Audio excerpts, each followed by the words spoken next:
Welcome to episode 72 of Fascinating, a Star Trek podcast. That which survives. In this week's episode, a landing party, including Kirk and McCoy, must find a way to survive when they are cut off from the Enterprise. Meanwhile, Spock and the rest of the crew have a long journey to make, and a potentially terminal sabotage to overcome if they are to rescue the captain in time. Can Scotty and Spock keep the Enterprise in one piece long enough to effect a rescue? Or must the captain and his men resign themselves to life in a barren outpost, with an unidentified killer stalking their every move?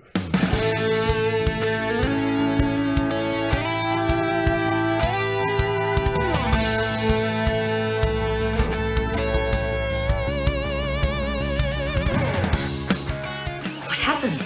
The occipital area of my head seems to have impacted with the arm of the chair. No, Mr. Spock. I mean, what happened to us? That we have yet to ascertain. Good evening, Ian. How's your head?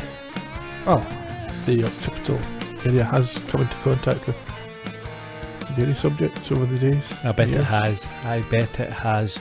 Apart from that, all good? Yes, not too bad. How's yourself? Yeah, fantastic. Brilliant. Tremendous. Is that true? Yeah, it is. Yeah.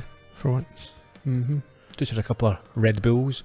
Or I should say, Red Bull equivalent. I refuse to pay the money for those overrated things. Aldi or Tesco's own brand, that's all you need. Is that it? Same amount of caffeine.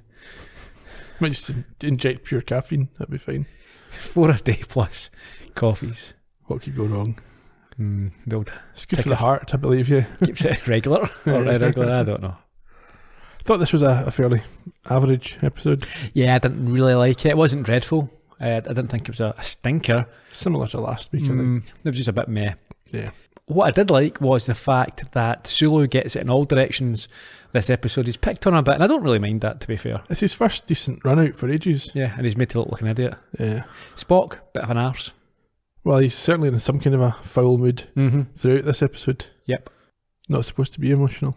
No. He's very picky, he's very... pedantic, yeah. More so than usual. Much more. That's when he's in charge as well. It's not good. It's okay if he's not abusing his power. Sure. He's just being irritable for no particular reason. Irritating. Do you want to do the socials this week so that when we finish we can just crack off? Speak for yourself. We are obviously all over social media. You'll find us at Trek Podcast on Twitter, Facebook and Instagram. You can go to astartrekpodcast.com or to our YouTube channel, where you'll find every episode of the show, and you can leave your thoughts, reminiscences and complaints there for us to ignore. Okay, that's it? Yeah. Shall we get into the episode? Let's crack on. On the bridge. Yeah, there's no log to begin with this week. Not this week. The Enterprise is orbiting a planet which, whilst not a ghost planet, is described by Spock as not fitting any known categories. There's no reason given for why it would be a ghost planet. No. Just because they don't know about it. Kirk just said, oh, is it a ghost? No, it's not a ghost. No, Stop with the ghosts. Stupid thing to say. Kirk decides they're going to go through all the facts that they know sequentially. Does he? There's about 3 facts. So it's only a few thousand years old, apparently, which means it's impossible for vegetation to have evolved. Well, only the vegetation that you know about. So I wonder, is this going to be controversial when it airs in the 60s? Why? Are there young Earthers about to think that our planet's only a few thousand years old? Yeah, maybe. Yeah, this might be a sneaky little point. Yeah, sliding that one in there. What a subtlety. Hopefully. Let's assume it is. Yeah. Their second point is that it's the size of Earth's moon, but has the mass and atmosphere of Earth itself. Impossible to explain. Okay. There's no known way that an atmosphere could evolve so quickly. Well, that's the key, isn't it? No known way. Just you don't know it. Yeah, and we'll come back to that point. Will we? So Spock says that the data is so inconsistent with what they know that the phenomenon is impossible. But fascinating nonetheless. Indeed. Kirk suggests a wee visit. And so Kirk asks for McCoy and a geologist called D'Amato to... You say D'Amato, I say... Tomato. Yeah. Let's just call it off. Yeah, okay. Yeah, we should. To meet him and Sulu in the transporter room. Sulu's getting a wee outing here. Yeah. I was shocked to learn this is D'Amato's first episode. He seems so familiar to me. I checked myself. I said, we've seen him before. Because he is familiar to me. When we get to the trivia, no doubt you can mention where I know him from, because I do recognise him. But yeah, I thought he was in another episode. Even the name, I thought, I'm certain we've had this guy. Yeah. But no. Why is Sulu being brought down? He's a navigator. He's also the botanist, remember? Ah, right, yes. He shows up in things like shore leave and... Odd combination. Yeah. Anyway, as they leave the bridge, Spock calls for a Lieutenant Rada to come and take Sulu's place. Yeah, now, as soon as Kirk leaves, Spock's like, get Rada up here. I think he fancies her. The way he acts is almost schoolboy, like, I fancy you, so I'll pull your pigtails. And I think it's more like Kirk doesn't like her, so she's not allowed on the bridge. And as soon as she's away, Spock's like, yep, get Rada up, she knows what she's doing. Yeah, but he's often left in charge and doesn't do this. Yeah, normally you've got Leslie or whoever else is sitting down there. Okay. Anyway, down in the transporter room, D'Amato agrees with a smile that the trip will be a dream for him and give him data to star at his next conference. McCoy has no idea what's going on and just says a few confused lines before jumping up on the transporter pad. And things then take a turn. Yeah, they beam down, but as they dematerialise, they see a woman appear who calls for them to wait. She then knocks out, or kills, I think we've discovered, a red shirt who's controlling the transporter with her bare hand. Yes. And yeah, as you say, she tries to prevent them leaving, but although it takes a little longer than usual, they're able to witness her and witness what she's done before they arrive at their destination. I don't know if that's the normal behaviour of the transporter. Normally they kind of freeze as soon as the transport begins. But anyhow, they arrive on the planet's surface where McCoy double checks with the others that they all saw the same thing. And just then they are hit with an earthquake-like occurrence. Yes, which shakes both the planet and the Enterprise. So back up on the bridge, the crew pick themselves up, and Uhura asks Spock what happened, although he misunderstands and gives a more personal explanation, as we heard at the top of the podcast. Indeed. He doesn't have an answer to her actual question, but Rada reports that the planet is, quotes, gone. Should note that Uhura seemed to be laughing here. It looks as if it was a sort of outtake, as if the Nichelle Nichols was genuinely found this quite funny. Yeah, maybe she did. Yeah. Maybe Spock farted or something like that just before he delivered it, one of those things. That would be unfortunate for her right behind him. Yeah. Back on the planet, Sulu notes that this was a massive quake and Kirk is concerned that it may be terminal for the planet. Yeah, he then tries to contact the Enterprise, but Sulu has devastating news for them. It's not there. Which means they are stranded. Well, yeah, McCoy has to ask, what does that mean? Kirk's like, yeah, we're stranded. Do you think it means McCoy? He's not very bright at the start of this episode. It's like they've woken him up to come on this trip. So we have the credits and we return to the planet where Kirk is rightly in no mood for Sulu's nonsense. The Enterprise must have blown up. That would explain the high radiation readings, wouldn't it, Captain? If the matter-antimatter So we engines... stop guessing, Mr. Sulu, and try and establish a pattern. I get no readings of high energy concentration. If the Enterprise had blown up, it would have left a high residual radiation. Could it be the Enterprise hit us? Hit the planet? Once in Siberia, there was a meteor so great that it flattened whole forests and was felt as far... Mr. Sulu, if I'd wanted a Russian history lesson, I'd have brought along Mr. Chekhov. This is a matter of survival, gentlemen. Without the Enterprise, we need food, and we need water, and we need them fast. I want a detailed analysis of made of this planet, and I want it now. Aye, sir. Yes, sir. Mr. Sulu. So Sulu and D'Amato go off to do that. And up in the bridge, Uhura reports the ship is functioning normally. But everything's fine, except for the transporter guy. He's dead. Yeah. But everything else is absolutely fine. That's good news, Uhura. Oh, yeah, however. Yeah, that chap's, he's dead.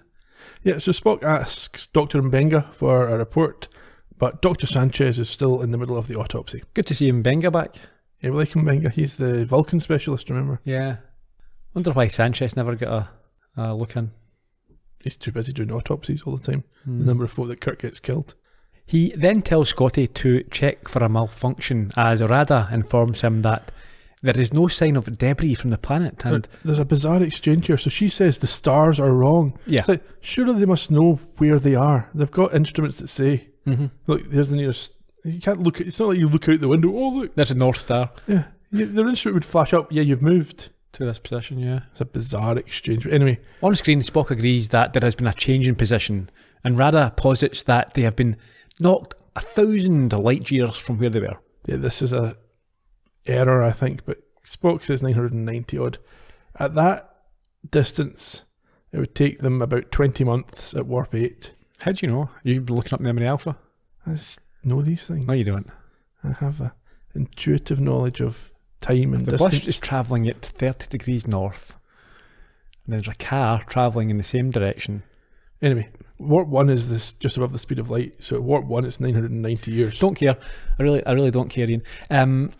This is the first of Spock being arsey. Well, not only arsey, but inconsistent. So Scotty says that's impossible, and Spock says his statement is not only illogical but unworthy of refutation. It's literally 2 minutes since Spock said the planet was impossible. Yeah. He's all over the place here. However, the fact is that they have been sent where they are in a manner that he cannot work out, and Scotty leaps to the conclusion that the landing party is still safe and on the planet. But again, Spock tells him to restrain these leaps of logic. And also shut up. And he says that he was merely speculating, so Yeah. I don't know. Dr. Mbenga, however, saves the moment by calling back with the autopsy results. Yeah, there was a certain amount of cellular destruction. Complete cellular disruption. Every cell in the body had been individually blasted from the inside. It sounds nice.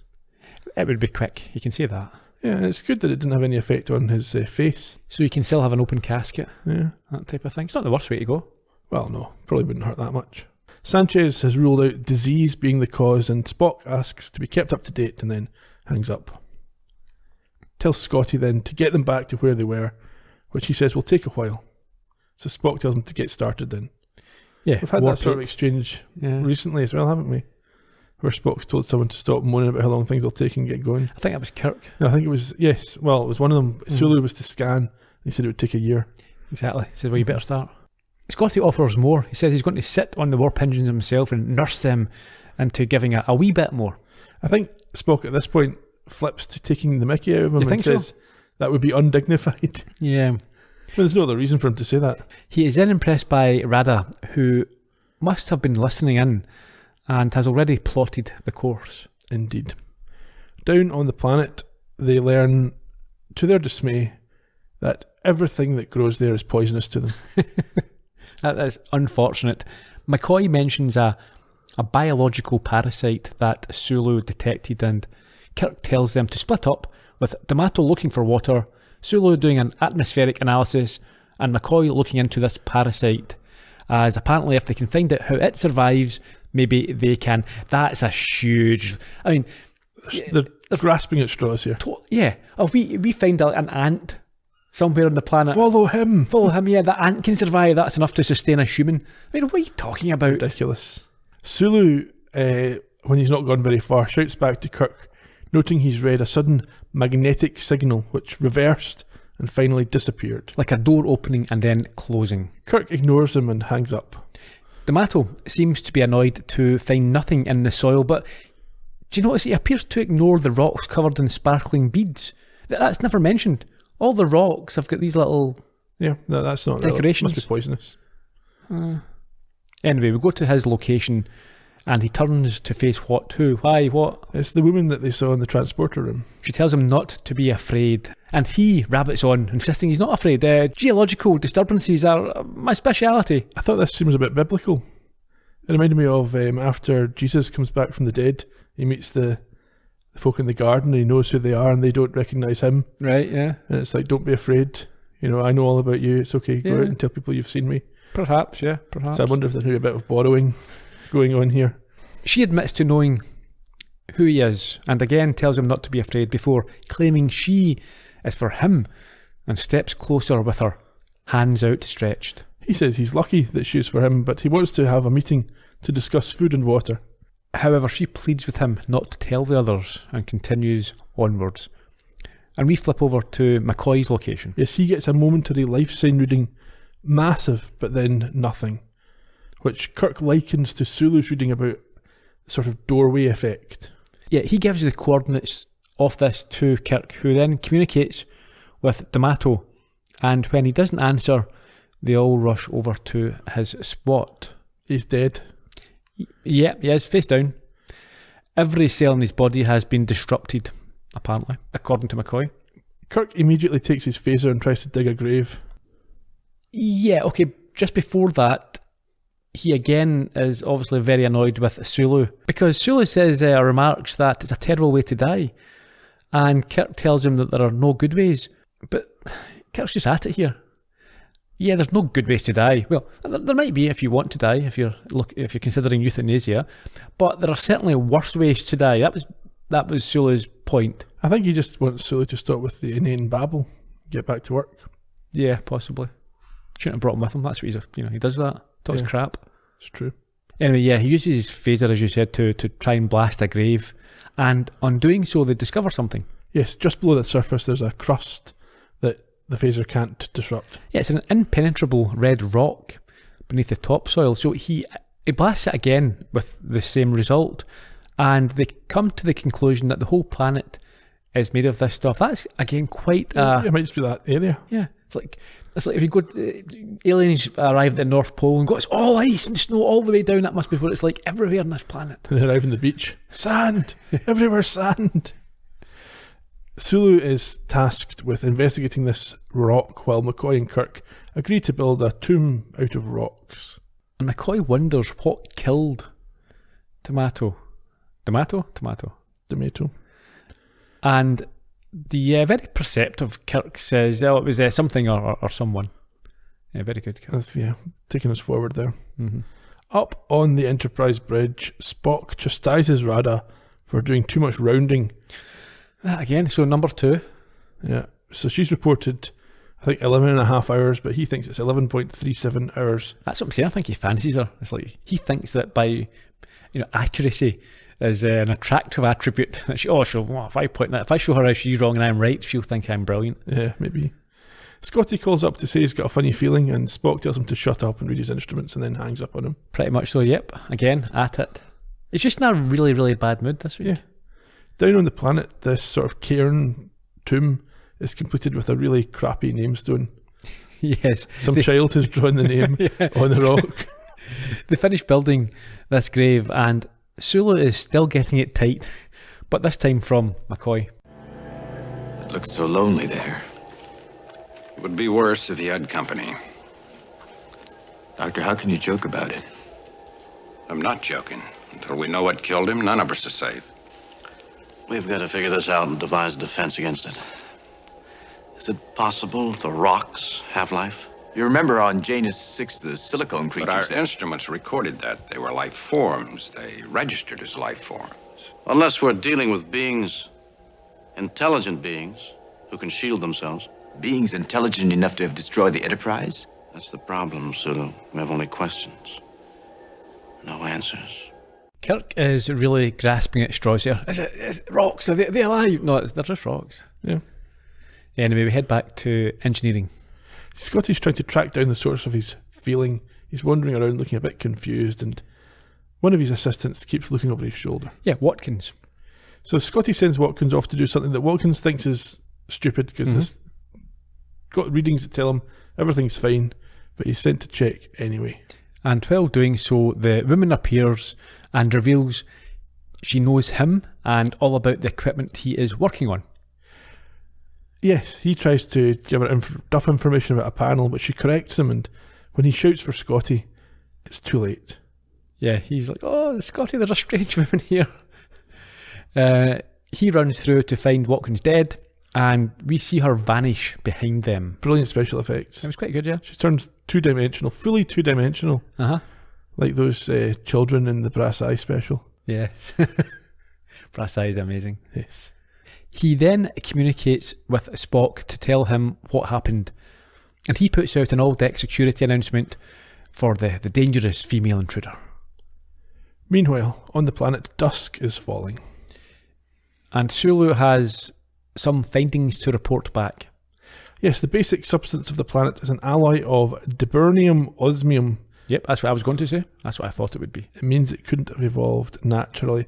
And McCoy yells out, "Nothing makes sense!" Yeah, they're confused by all that has been found, and that the planet has no magnetic field with rocks that are only a few thousand years old, and yeah, this inability to have evolved in that time period. So McCoy asks if he thinks it could be an artificial place, but Sulu wants to know where the people are that made it if that was the case. Kirk decides it's time to get some rest and tomorrow find something to eat and drink before they die. Yeah, also I think he suggests it might be a hollow planet because they landed in that one That time. one time, the asteroid that McCoy got the girlfriend on. Yeah. Yeah. Is that the world is hollow and I can Touch the sky. Yeah. exactly, yeah.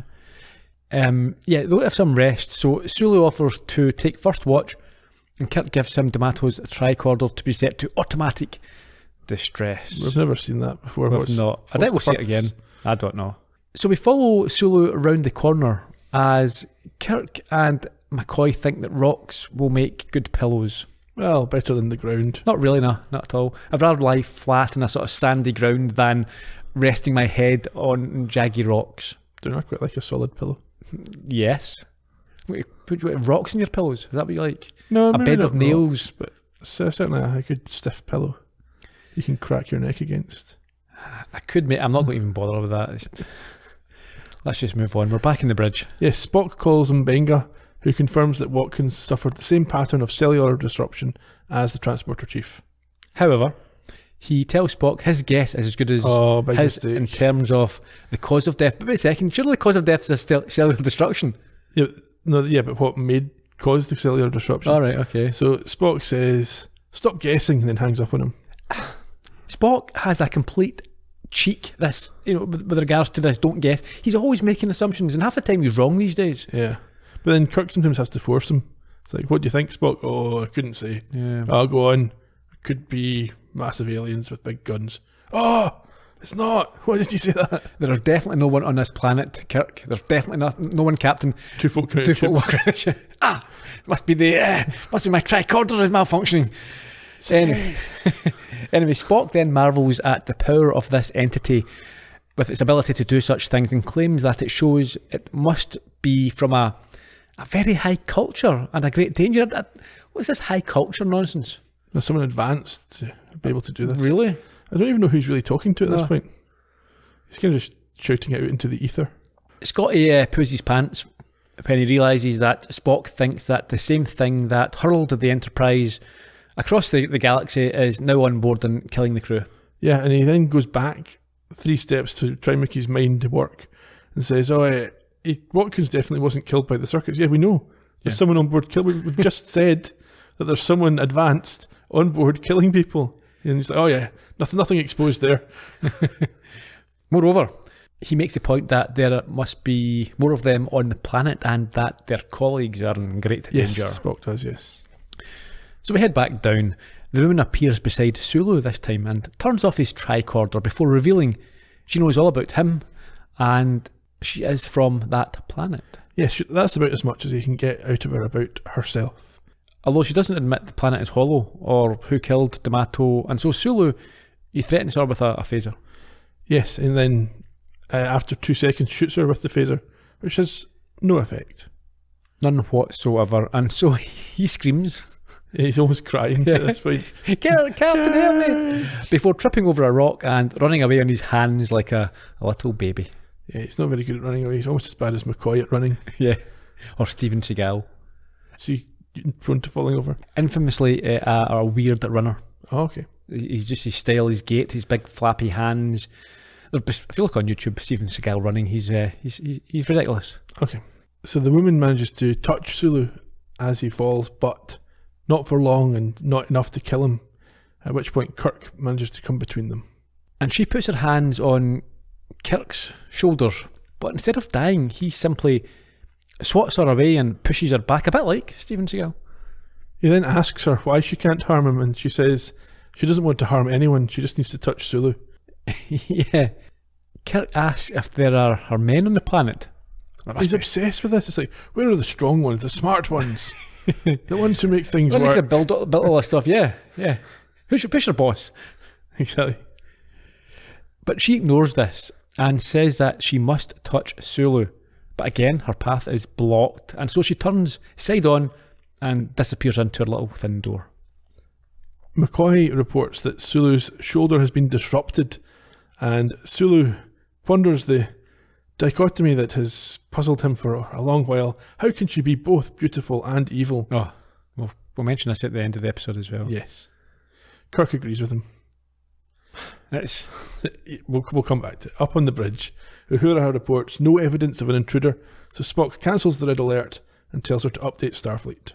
Uhura wants to know, or she asks Spock how she got off the ship, and a terse Spock remarks, the same way she got on it. It's like, don't bother me with these stupid questions. Leave me alone. Radar reports that their speed is increasing. Sorry, we should say that she then asks about the chances of the landing party being alive, and of course, Spock is not interested in gambling, just proceeding logically. It's like, all right, we know, Spock, we're having a conversation here. It's not. It'd be better if you just said 62%. Yeah, that's it. Radar reports at this point that the speed increases, and Scotty confirms this over comms. Yeah, he says there's a power surge, and tells them to reduce speed until he gets to the bottom of it. However, they can't. No. In fact, it's getting faster. For once, Scotty has a decent response. What's that? The emergency bypass control of the antimatter integrator has been fused and is completely useless, and in 15 minutes they're going to blow up. Okay, there's a few instances of this scientific mumbo-jumbo. I just referred to jibber-jabber. I'm not taking notes on all this sort of stuff. It's affectionately known as technobabble. Yeah. Spock corrects Scotty 15 minutes is a massive overestimate. It's 14.8 minutes.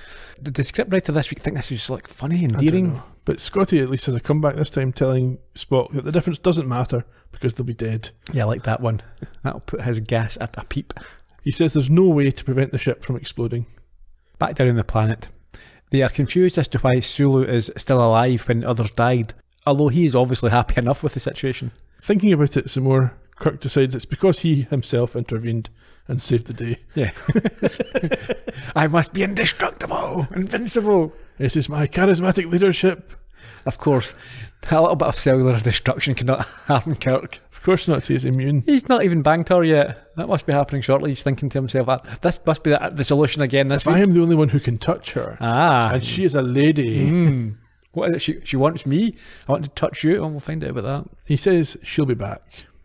For him, probably.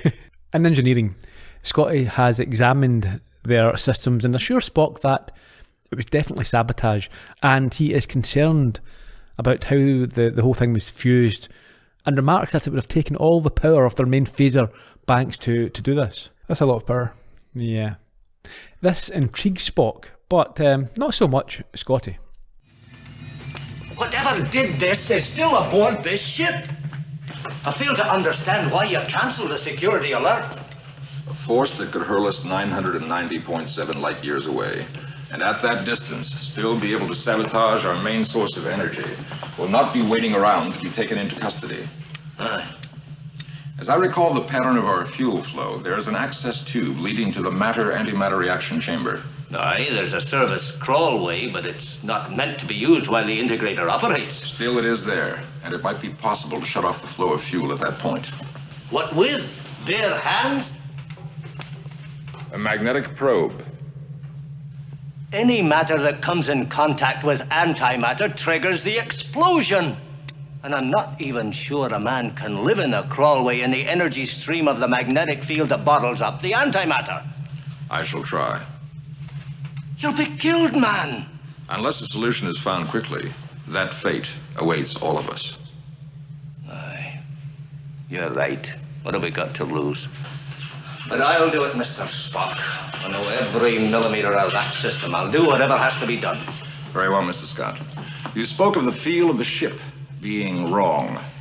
Aye, it was an emotional statement. I don't expect you to understand it. I note it, Mr. Scott, without necessarily understanding it. I propose to run an analysis through the ship's computers, comparing the present condition of the Enterprise with her ideal condition. Mr. Spock, we don't have time for that. We have 12 minutes and 27 seconds. I suggest you do whatever you can in the service crawlway while I make the computer study. Scotty would be a terrible captain. Anytime anything happens, we don't have time. No, that's it. We're dead. We're going to die. Everybody just say your prayers. We're back down on the planet now. McCoy confirms that Sulu is in good enough shape to move about, and then Kirk suggests that maybe when the woman reappears, the others might be able to protect her target, as she seems only able to focus on one at a time. That's a massive leap. Where's he got that from? Don't know. Making stuff up. It's like he's read the script ahead. Oh. She only target one person. But as they are talking, a high-pitched noise comes from Kirk's phaser. Yes, it's overloading and he's unable to turn it off. And is it all of theirs or just his? It's just his. He launches it across the planet's surface and it blows up. Just in time, yeah. Then they just move on. Back to engineering. Yep, Scotty's getting shoved into this tube by his pals. Head first, couple of tools. He gets his communicator as well. And we see energy crackling throughout the passage. It's like a Van de Graaff generator type thing. He calls Spock and explains that he's sealed off the aft end of the service crawlway and he's positioned charges to blast him clear if he ruptures the magnetic bottle. This is just nonsense. He says it feels like ants are crawling all over his body and Spock tells him to shut up. It's just getting a bit... That's about the 7th time in this episode Spock's told someone to shut up. Rada cuts in to inform Spock that they are now at, I think, about 11.2, something like that. This concerns Scotty even further. And when Spock gives him a time update, he begins to talk through the work that he's doing. He is not interested in Scotty's updates and tells him so before he speaks to the computer, which informs him that it can't give an analysis of his comparison coordinates until it's finished processing them. I lost it here. I don't know what he was trying to... He was trying to compare the current state to the ideal state to see what the problem is of the ship. Okay. And it says it needs more time. Sure. Scotty's still doing his thing as Spock tells Rada to arm the jettison pod, but to do nothing until he orders her to do so. I think she was ready. She was like, I'll eject him now. Can I do it? No, wait for my command. Little eager beaver there. It's like that episode when the guy edited the video to make it look like Kirk ejected him for no reason. Anyhow, Scotty explains that there's now so much disturbance that any attempt to get at the flow would rupture the magnetic field. Spock gives him another update on how long is left and Scotty tells him to shut up. Yeah, he doesn't appreciate that bit of pressure. It'll happen when it happens. 10! Back down on the planet, Sulu detects the magnetic sweep again just before the woman appears in front of them and tells them that she has come for Kirk this time. So he gets behind the other two very bravely and asks her why she wants to kill them. She responds by saying it's for defensive purposes only, as he is an invader, and she puts her hand on McCoy's shoulder but appears startled when he doesn't drop. Indeed, McCoy notes that she has no life signs and she at this point gives her name, Lozira. Does she at this point now? Yeah. Okay. She tries unsuccessfully a few more times to break through, and when Kirk asks her who she is, she says she's the commander of this station. Yes, and he asks her how she feels about killing him, and she says that killing is wrong, but she must not allow penetration. Words that Kirk's like, really? Oh, damn it. I thought that was how I was going to solve this. I think it's obvious that she doesn't really understand the concept of feeling. Yeah. He asks if there's any others, and she says no longer. And he asks if she's lonely, and it makes her go all 2D, and she disappears. Yeah. And she doesn't register on their tricorders. But there's a new power surge that isn't going away, so Kirk begins to follow it.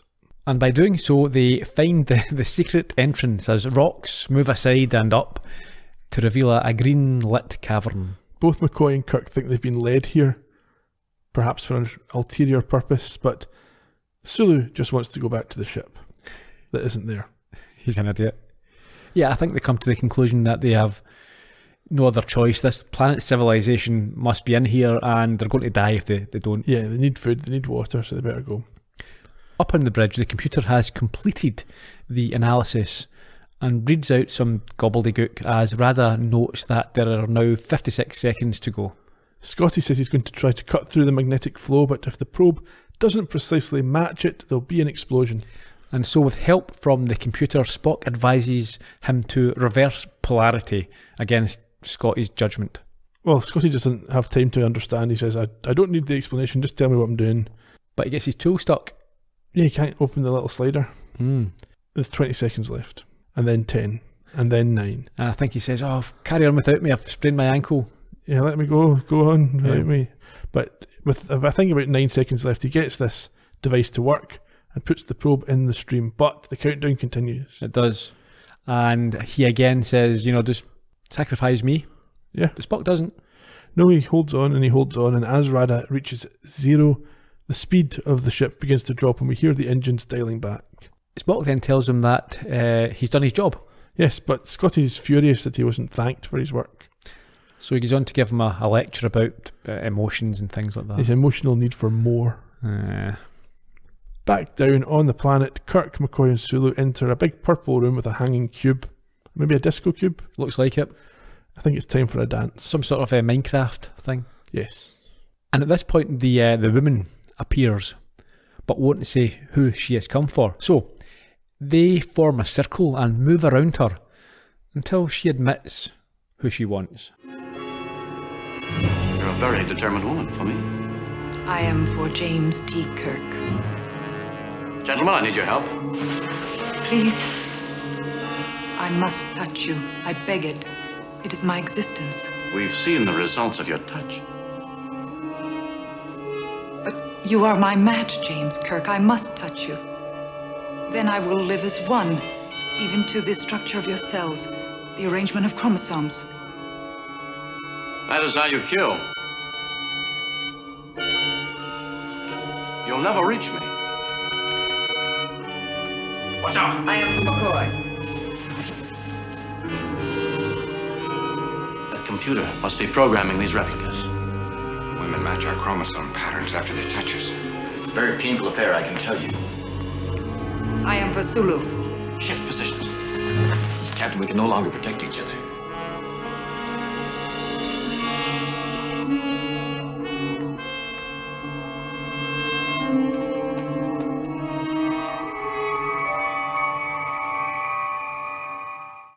Just in the nick of time there, we hear Spock beaming in to save the day. Yeah, with a red shirt who shoots the square computer, and as soon as this happens, the three women vanish.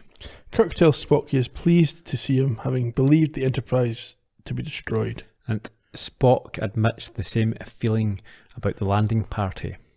He says he only returned a moment ago and notes how remarkable this culture is. Unfortunately, Kirk tells him that he just destroyed it by blowing up the computer. Spock claims this to be a loss, but Kirk is not as positive considering his experience. And then a vision of one of the women appears in front of them with a message.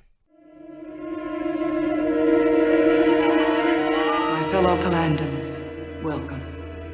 A disease has destroyed us. Beware of it. After your long journey, I'm sorry to give you only a recorded welcome.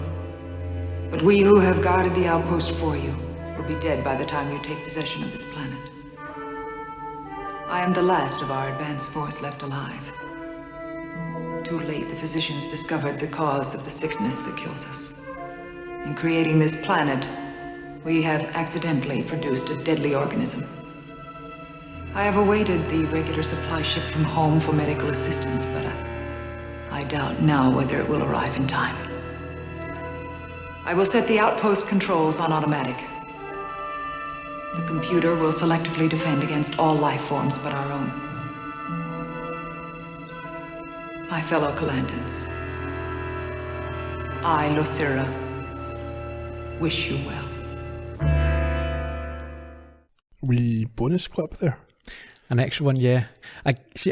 I've mentioned before, I've only watched this once. I take notes live, and I need to get a clip towards the end. So I already had my fourth clip, and then she started her spiel, and I thought to myself, you know what, I'm not taking notes on what she's saying here. This is going in as a clip. Play the whole thing. Yeah. And it's a sad story, and McCoy notes that the supply ship she was waiting for obviously never arrived. Spock surmises that the computer only had this one image to use in its defence, and that's why all of its avatars looked like Lucira. Kirk goes on to say that the computer was too perfect and put too much of her personality into the replica, and so it felt things like regret and guilt when killing. Yeah, well, that made it hesitate long enough for them to survive until Spock returned. Yeah, and then he goes on to say that she must have been a remarkable person, and McCoy chips in. Unnecessarily. What does he say? He says, and beautiful. Like it's the only thing he cares about. But Spock claims beauty to be transitory, although states that she was obviously highly intelligent. And Kirk takes McCoy's side. Yeah. Yeah, after ordering a beam up, he disagrees with Spock, claiming that beauty survives. What does that even mean? It doesn't survive, it fades away. Yeah, and it's also highly subjective. And it's also irrelevant. Exactly. Anyway, are you happy with this resolution? Yeah. Again, I didn't. This is an episode that sort of it flowed over me. I don't know. I didn't really engage with it. It was fine, but the story itself, I think I sort of lost interest. It's quite lightweight, isn't it? Yeah, I didn't try too hard to. I get fed up with listening to their pattern, and I just watched it. I didn't even really understand this defense system. Why is it on the Enterprise? I don't know. I didn't pay any attention to that. I thought, yeah, whatever. Anyway, should we do some trivia? Yeah, sure. Original air date 24th of January 1969.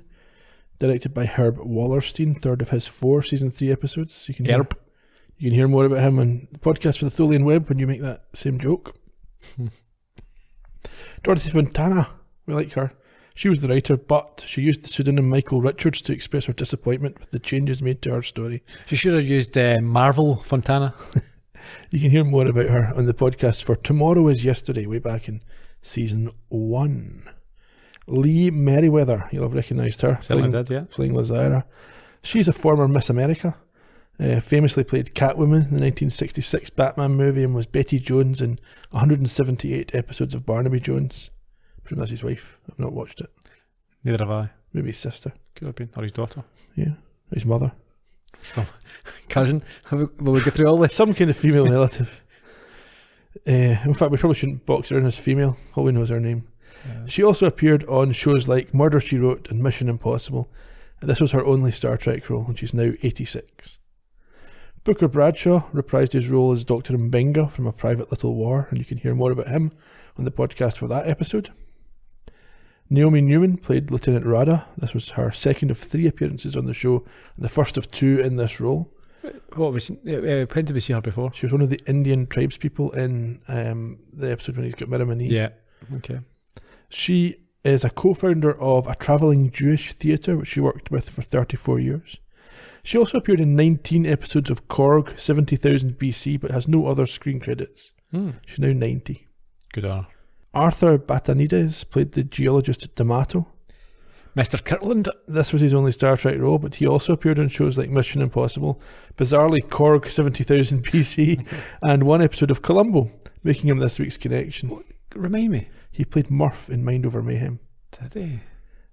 Jerry, as I've noted here, will remember him best as Mr. Kirkland from the Police Academy movies, as you just chipped in. Yes. Have you seen those? No. Probably some of the early ones when I was a kid. Right. Do you remember there was the family? There's I don't remember anything. The father and son showed their affection for by punching each other. Right. Sucker punching each other at the table and thing. Yeah.